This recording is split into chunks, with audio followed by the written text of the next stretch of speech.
start with stash talk. I think that stash has had more than enough airtime. It's had a lot of airtime. It has. We're not going to discuss the stash anymore. No, what we are going to discuss is what the fuck you are playing at with your YouTube thumbnails when it comes to uploading our podcast. Well, why don't we start there? Okay, let's start there. What's your hang up with them? I think you know full fucking well what my hang up is. What, the fact that you look 15 stone? The fact that you have deemed me unattractive enough. I know I've put on some weight. We've discussed it. I haven't. To let AI completely mangle my face to a point where it doesn't even look like me, and thought, yeah, that looks better. We've discussed this, haven't we? And No, I need multiple headshots of you. We've discussed this to be able to replicate you. The 3 people that listen to our podcast and watch it on YouTube have not. So they look at me like I've been to Turkey and had some botched face job every week when you upload. Turkey face. It's not turkey teeth anymore, it's turkey face. Yeah, every thumbnail I look like a completely different variation. Well, get me them headshots and I'll make you look like the crispiest version of you ever. I just need to lose weight again, and then I don't need any AI. I'm not saying just get me them headshots. Yeah, okay. What are we discussing, Joshua? Personality types, I think, was as requested by popular demand. Yep. How to sell to anybody, whether they're an A-type balls out personality or whether they're a mild and meek kind of person, like you and me. We're mild and meek. You insulted me with the thumbnails. Now you're calling me mild and meek. We're only 2 minutes. It's an endearing thing to be, is mild and meek. You see my Christmas lights in the background? I have. Let's not give them any more airtime. All right. Fuck Christmas. All right. Talk to me then. Talk to me about selling to different personality types. Well, I think the most important preface to all of this, we have closers come to us who say, I'm saying all the right words. Mm-hmm. I think I'm absolutely smashing it. I've gone through, I've taken the time, I'm saying the right words, the reframes, everything. But yet some people will just seem really disconnected. Some people will almost cut me off 5 minutes into the conversation. And I feel like I'm at the top that I've ever been. I feel like my skill set has been really elevated. Yeah. Why the hell is it happening? And for us, we'll look at it 60 seconds in and go, 100% agree. You are saying all the right words. You're just saying them to the completely wrong person. Or you're saying it in completely the wrong way for the person you are speaking to. So you are getting their back up. Switch it out, put someone else in that seat with a different personality and biotype, they would be, putty in your hands. You just haven't made that distinction. Mm-hmm. You aren't being malleable enough to the people that you are actually speaking to. Yeah. So if anyone wants to know what on this episode is important, because, we'll put our hands in the air. We do have a tendency to talk an absolute load of bollocks sometimes. That's fair enough. We'll own it. We like talking bollocks. Yep. It's a very important thing to understand the people that you're speaking to, is what it really comes down to. Yeah, 100%. The way I always explain this to closers is, you imagine a guy in a Hawaiian shirt and board shorts trying to sell something to a guy in a pinstripe suit from the city. Mm-hmm. It's like the guy in the suit looks at him like, dude, what the fuck? You're not even from the same planet as me. And vice versa. A guy in a pinstripe suit rocks up to the beach and tries to sell a dude with a surfboard, waxing his board. Mm-hmm. Hello, young man. Would you like to fuck off? Do you know what I mean? It's like, and the reason is because people like themselves. So very often, if you have a closer who is like an A-type personality, we've got one in our group. Well, we've got a few in our group. But one person in particular, very A-type, mm-hmm. which we would classify as a red, because we'll break down the colors a little bit. But that would be a very A-type, bang, bang, bang, let's get it done. Let's not fuck about. Let's not, I don't want to get to know you or don't want to get to like you. Let's just get the job done. Mm-hmm. Well, that's great if you're selling to somebody else that is like that, because that person's going to go, oh, great, this guy speaks my language. He's like me. That's like two people in pinstripe seats, right? Mm-hmm. The problem with that is if you get a very A-type personality closer, but with a very meek and mild type prospect, that prospect is going to want to run a mile away from that person because they're going to feel bullied and attacked. So you can have two different personalities. One will love it and resonate with it, and the other will hate it. Mm-hmm. So it breaks down a little bit like this. And I can't remember who first came up with this concept. And obviously there are loads of different personality types if you do a disc assessment and all that kind of stuff. But a much easier way to remember it is like this. A red personality type is like a driver, A-type, sergeant major kind of, let's just skip the fucking fluff, let's just get it done, that kind of a person. Then you can think of a blue personality type as somebody who is a lot more fun-loving. So I think I'm a very fucking bizarre hybrid of blue and red because I do like to goof off. But I'm also like, can we just dispense with all the bullshit? So I think I'm probably right in the middle of a red and a blue. Mm-hmm. And if I'm being honest with myself, I probably lean more to blue. I like to have fun. Do you know what I mean? Even on a sales call, if I get a closer who's like, man, I'm like, oh, dude, can we just like, maybe we should just have a couple of shots of whiskey or something and we could both enjoy this a bit more. So blue is like typical fun-loving people. Then you've got green, and that's your analyticals. That's people that are just hyper fixated on data and numbers and stats. And tell me exactly how this works. Tell me precisely how that would work. And I know a lot of closers get pissed off when they run into those people and they're like, fuck, why does it matter? Well, it wouldn't matter if that person was a red personality. They'd be like, yep, good, let's do it. Mm-hmm. But somebody who's an analytical, typically like engineers and people like that, and there's a few people in our group that are engineer brained, you know, and we're engineers. Those types of people are hyper analytical. They want data, figures, and numbers. And then the last one is a yellow, which is somebody who is kind of more nurturing, more tender, a little bit more meek and mild.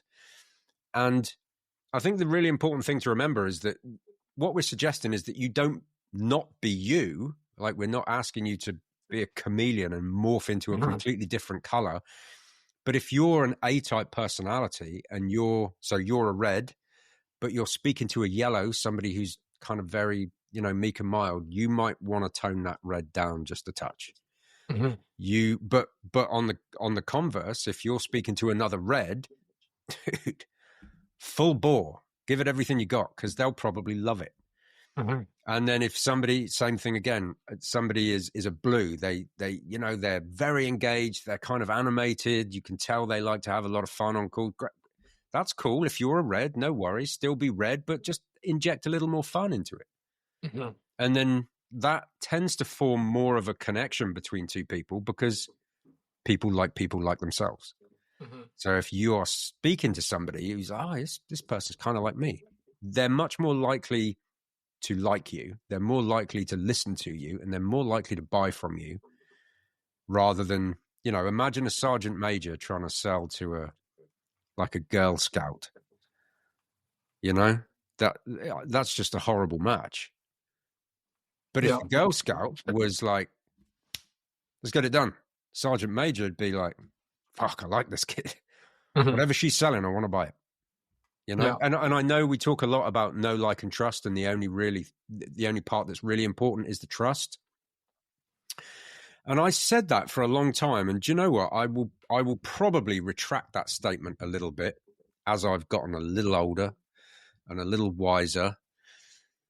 I do think like it is important, and it does play a role. It's not as important as trust, but like definitely fucking helps. And if you can get somebody to like you and trust you, game changer. Yeah. I think if we were going to, you know, just put one above that would sort of wrap up what you just said, is that perceived authority, right? Yep. You don't have to like your doctor. Right. But if you go to the doctor and they cup you and say, I've got some bad news, you're going to trust what they say. Yep. Whether you like them or not, whether they're in that, Hawaiian shirt and you're in a pinstripe, they have that perceived authority. Yep. That's, for us, like that leadership frame is the most important thing. Yep. We'll attach, because I was doing a bit of research before this, and we know online everyone likes to put their own spin on it. I think the most instantly recognizable, like you said, will be the yellow, blue, green, red. Everyone likes to take that, spin it into their own sort of subcategories. They all make sense. I think the most important takeaway is really understanding it. Like an A-type person, very easy to identify them straight away. Mm-hmm. They're going to be very fast cadence. And that's a very obvious thing. And you would think that most closers would adjust their approach based on someone like that. But we see it time and time again where it's just a sort of one-size-fits-all approach. Yep. Whether they're an A-type, whether they're an amiable, whether they're an expressive, whether they're whatever. Yep. It's like, I'm going to ask the same questions in the same tonality. The same questions, yes. We still want the same answers. The problem is pain for an A-type. If we're like, so how does that impact you? How do you feel? They're going to be like, dude. That is a bad question to ask an A-type. The exit button is right there. I'm more than happy to press it if you keep asking me questions like that. You're 5 seconds away from getting fucked off. Yeah. Yeah, 100%. But yeah, we see it and it would seem obvious. I think the reason it's always been quite obvious to me, even before I knew about yellow, blue, green and red, was, I've talked about it before, I started my career in hospitality. Mm-hmm. So working behind a bar for 12 to 16 hours a day, 1 minute I'm talking to Doris who wants her sherry, then I'm talking to Bob the Builder who wants his pint of Stella.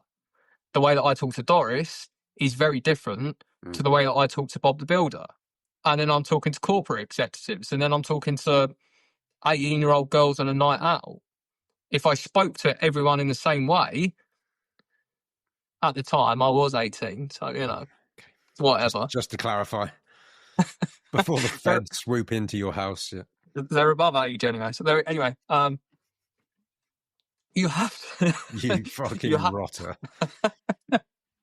Off topic. We did so well for about 12 minutes. We were going so well. I think it's because it's nearly Christmas. It's nearly Christmas.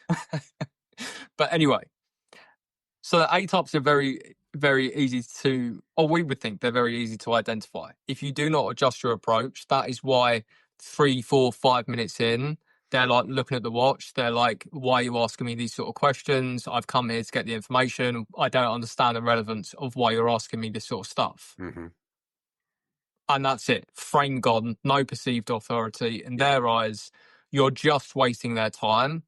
And for that character type, the last thing you want to do is make them feel like you are wasting their time. 100%. Yeah? Yeah. Yeah, absolutely. Well, on the flip side of that, you go to like a green who, like you said, is the engineer, is a bit more analytical. And you listen to everyone who's like emotion, emotion, emotion. Yes, all right, we know emotion justify with logic. For those people, the distinction is probably more 50-50. Yeah, they're more left-brained. Yeah, so whereas everyone's going to say it's like 80-20. So you sell on the emotion, you justify with the logic. The emotion being 80%, the logic's going to be 20. Yeah. For them, if they've only got 20% of the logic, in their mind, they are 100% haven't got a fucking clue how it works, not interested. If you can't give me the hard facts and figures, again, it's not worth my time. Yep. I am the sort of person who sits there and looks at facts on a piece of paper. Yep. Maybe when they say, can you send me a follow-up email? For that sort of person, that's not 100% bullshit. That could be, I just need to read it. And once I've seen it and it's physical on the screen, I'm like, yeah, I'm in. Dude, I had a prospect once and he keeps looking down and typing. And I went, have you got, have you got something else you need to be doing? And he went, no, I'm just recording what you're saying into my spreadsheet. And I'm like, okay, into my spreadsheet. Yeah. Wow. Sold him though. Sold him because it was shortly after I started learning about personality types. So I was like, right, analytical. This guy is going to love data, facts and figures. And he bought purely off the fact that I went deep on the data. Mm-hmm. And he loved it. He was like, mate, this sounds amazing. Mhm. I'm in. And it was like probably the easiest fucking close. But if I'd got pissed off and I'd gone, oh my God, he's got a fucking data sheet. He's going to be comparing me with everybody else. I could have got pissed off and I could have just, tried to red personality him. He would have hated that and gone, well, it sounds all right, but I haven't really got enough information. I didn't really like the fucking guy anyway. So Yeah. as it was, he thought I was exactly like him because I was all data, numbers, figures. And because of that, he bought. Mm-hmm. So, Yeah. But it's easy to go, oh my God, this guy's filling out a spreadsheet. I'm going to fucking do something to myself. I'm going to hurt myself.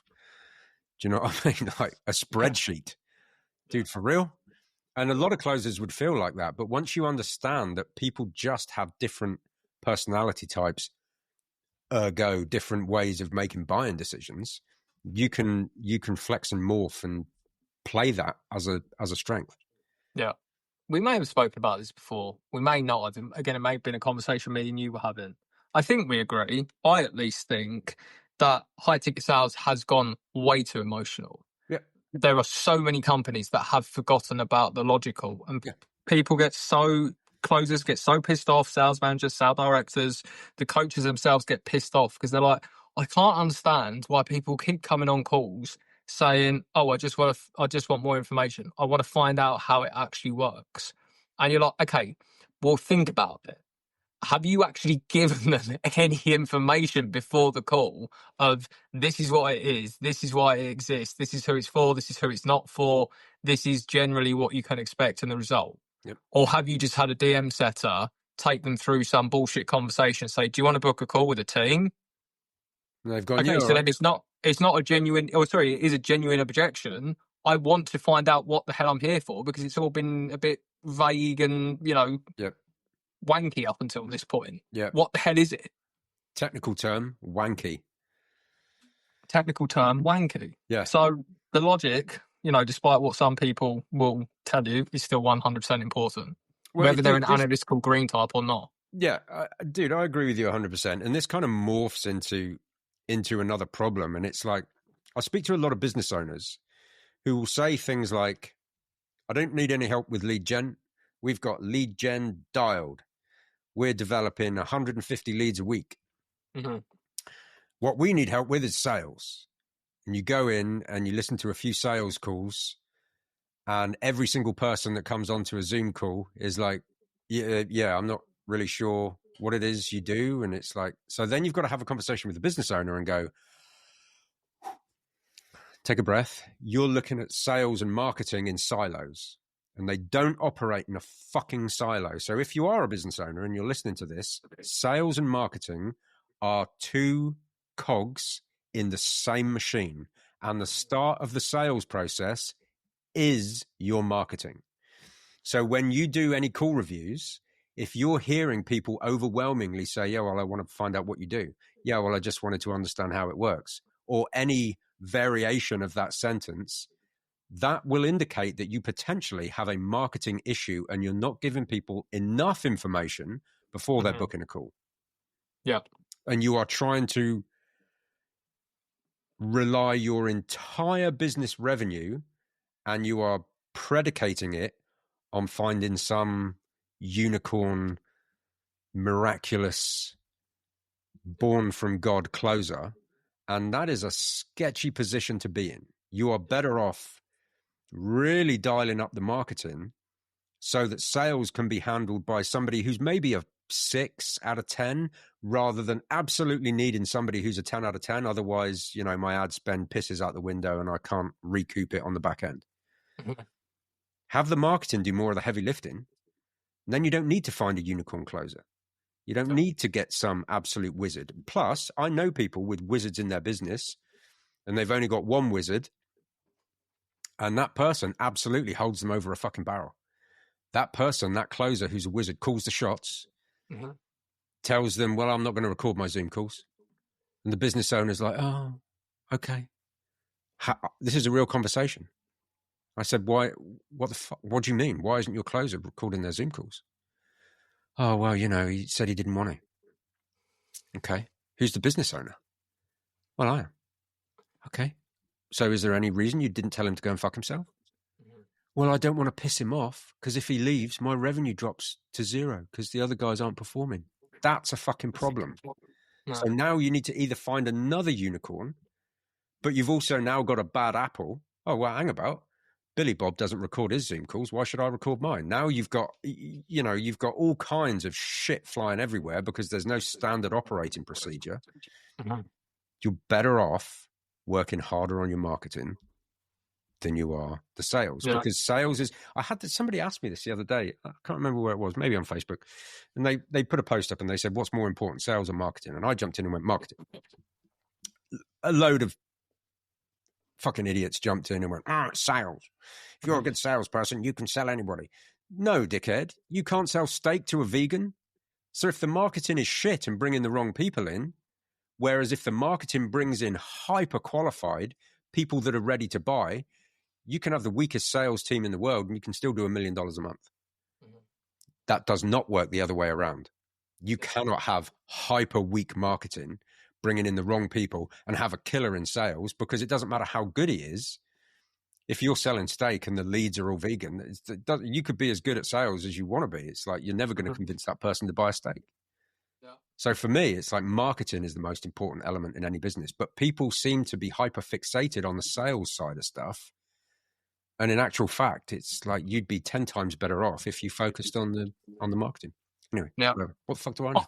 I have this weird theory that the terms high ticket closer and, high ticket appointment setter only exist because so many years ago, marketing departments just started getting lazy. All right.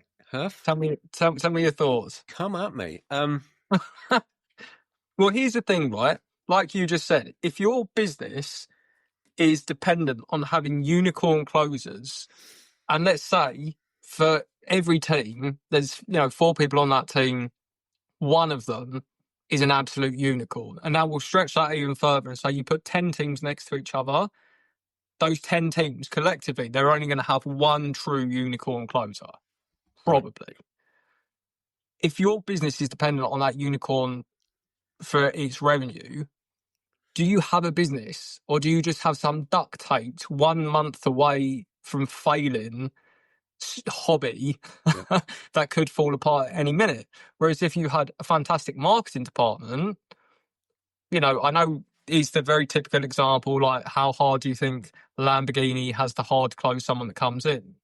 Well, it's a Lamborghini, it's a different sort of thing. However, if you think of Lamborghini, I don't think they're actually on social media.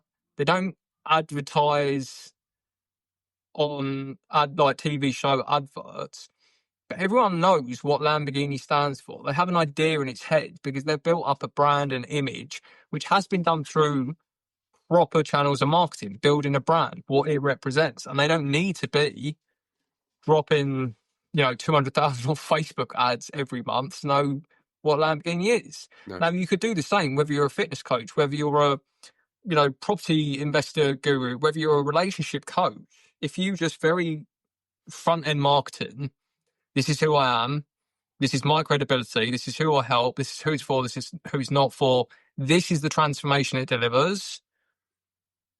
That's why you do have some companies where people just buy off the back of like Word documents because they've seen one advert and it's like every word they spoke in that pre-recorded video felt like they were speaking into my fucking soul. Yeah. Like every word was written directly for me. I don't need to go and get hard closed for 60 minutes. No. I'm there. I'm whatever the amount of money it is. Well, follow that thread deeper. Let's say you have got one unicorn closer. Dude, that fucking closer is only ever 3 or 4 days away from having his head turned by another offer. By somebody going, well, I'll give you 12%. Yeah. And you don't have to work Fridays. Now I'm interested. And if that person fucks off, you're screwed. But if you've got really solid marketing, you've got solid marketing. Mm-hmm. So even if that guy pissed off, if your marketing is good enough, like I said, and you've got a closer who's maybe a 6 out of 10, not a 10 out of 10, he'll still do great. You'll still be wildly profitable. So your business longevity is not contingent on one person. And that's the biggest fear that I have for a lot of high ticket businesses, is if your business is contingent on one person's performance, you don't have a business. You've essentially got something that's teetering on a knife edge. Yeah. You know? I've just thought we should stop giving our podcast titles.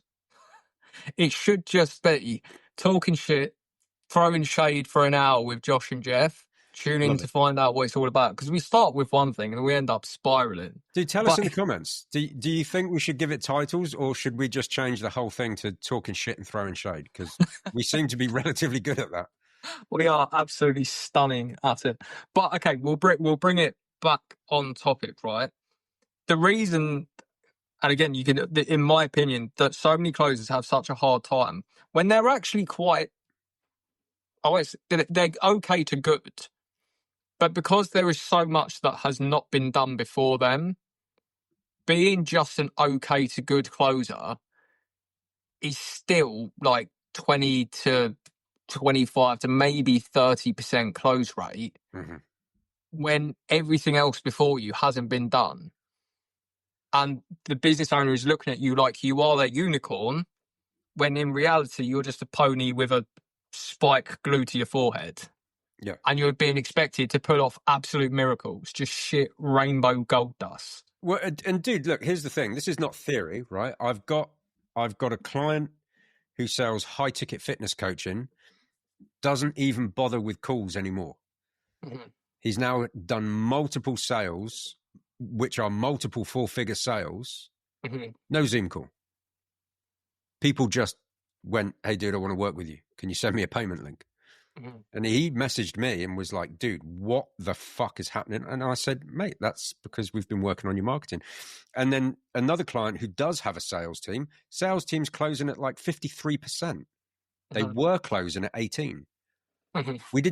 We trained sales, but that wasn't the 80-20 of what moved the needle the most. What moved the needle the most was making sure the marketing was doing the heavy lifting for the sales team. You know?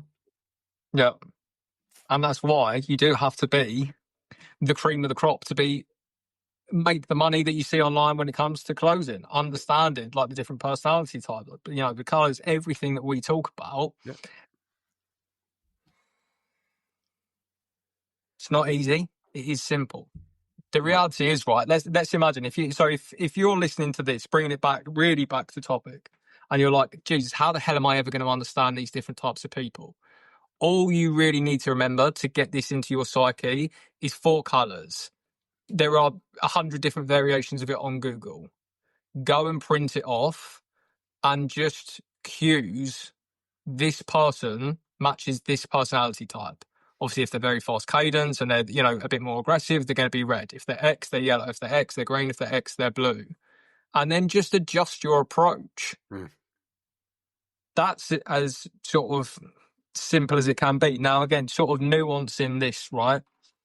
So, like for a red personality type, for example. You call me a terrible word then? Huh? You call me a horrible word then? You cut out slightly. I thought you called me a word for a not very pleasant person that begins with N. No, where did I cut out? What did you think I said? Don't know if I can say it. We might get cancelled. I'm sure we've said far worse. I thought you called me a nonce. Nuance. Oh, nuance. I mean, makes more sense. Mustache, I was like, what happened then? What the hell did he just, what? It's like, how the fuck did you shoehorn that into a sentence? That's like them things, isn't it? Where you get given a challenge and they're like presenters. Yeah. What's that cold calling guy? And he tries to sneak words in from his Instagram. Oh, the Aussie guy. Is it Indie Creative? Is that him? Yeah, Indie Creative. That guy's fucking hilarious. They'll say in the comments, they're like, right, woof at the customer. Yeah. Legend. What was I saying? Don't know. You were calling me horrible words. There's nuance to it, you said. There's nuance. Yeah, there's nuance to what? We've gone completely off. I don't mind. That's it. Off the rails. Gone. It's Christmas. Anybody was thinking we've been day drinking. We haven't yet. We're going to for the Christmas special, though. Tell them about the Christmas special while I'm trying to remember where I was. Well, the Christmas special is basically going to be an absolute shit show where me and Josh are going to have Santa hats and we're going to do some day drinking, maybe discuss something to do with sales, but mostly just shoot the shit and throw shade. I know what we should do. Christmas jokes. Just an hour of bad, like, Christmas cracker jokes. Whilst getting absolutely slaughtered. Dude, that could either be the best or worst podcast ever. Well, every time we say something, we'll do like a take a shot. Okay. Right? So we'll do like 20 minutes of warming people up and be like, right, every time we say this, it's like bingo shots, sales, high ticket sales. Like 20 minutes in, they're already half cut. We start with the Christmas cracker jokes. By the end of it, 20% of the audience will probably be dead because we'll just Alcohol absolutely poisoning. comatose them with drinking. I can't tell you how on board for that I am.